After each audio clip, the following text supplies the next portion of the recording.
Star Wars setback. Game of Thrones duo David Benioff and D.B. Weiss exit trilogy. Exclusive. David Benioff and D.B. Weiss, the duo who in 2011 launched the singular screen sensation known as Game of Thrones, have walked away from their much-publicized deal with Disney's Lucasfilm to launch a feature film trilogy in 2022.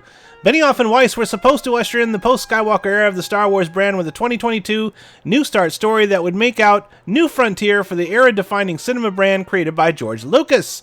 The Emmy-winning pair cited their historic deal with Netflix. They said their enthusiasm for Star Wars remains boundless, but regrettably, their schedule is full? No shit, man. Don't bullshit me. Bullshit. Bullshit. Bullshit. Bullshit. Bullshit. You said so.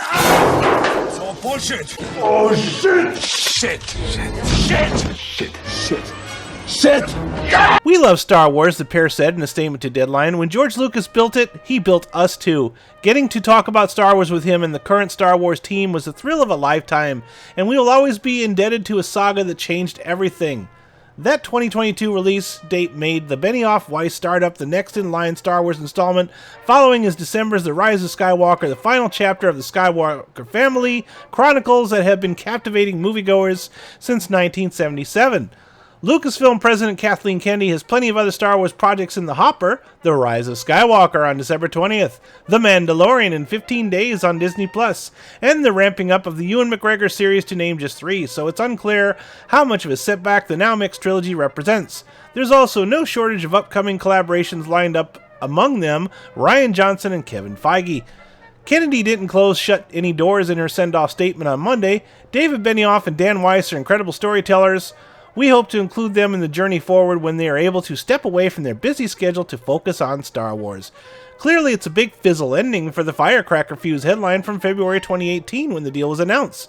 But the duo's deal arguably lost some luster during the much-maligned final season of Game of Thrones earlier this year, as many fans questioned whether the Game of Thrones creators had the storytelling chops to handle a Jedi saga.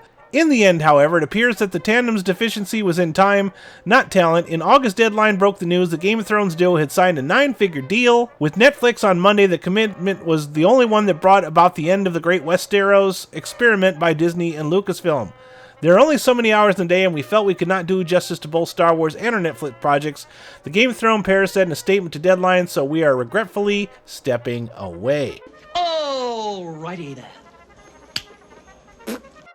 Well, it would seem that the once unsinkable franchise is now slowly approaching the iceberg, with this bad news coming out only weeks away from the Rise of Skywalker coming out into theaters, and not only a week away from the very, very divisive trailer that released out on the internet and almost crashed the internet the day it came out, with horses running across the deck of a Star Destroyer. I wonder, not to mention the toys that are piled up in the stores, and the toys that are lined up in the clearance section. This franchise is unsellable. It's a note for future scholars and movie makers of tomorrow to understand that in order to make an entire franchise work, you have to hang it on a good story. As much crap as George Lucas got over the Star Wars prequels, you have to admit, the story was always the central point to where he hung the merchandising, the films, the video games, the books, the music, the t-shirts, the lunchboxes. Merchandising, where the real money from the movie is made. All of it hung on a good story. But Disney doesn't work that way. They come up with a release date, and then they write the script at the very last minute and go first draft and film that and throw it out into the theaters. Everything is done backwards with Disney, and now we have this. At this point, they're going to have to sell it to Lucas back to him for pennies on the dollar. I can only think of this as some kind of giant revenge piece. George Lucas caught so much crap for the prequels in the first place that he thought, what's the worst thing I could possibly do? I know. I'll find the worst company in America, sell it to them, watch them destroy it, sit back, and eventually the entire franchise will become unmarketable after I've already made my billions of dollars. This is Chip Hunter with Movie Troll News, reminding you, how do you find a blind man in a nudist colony? It ain't hard.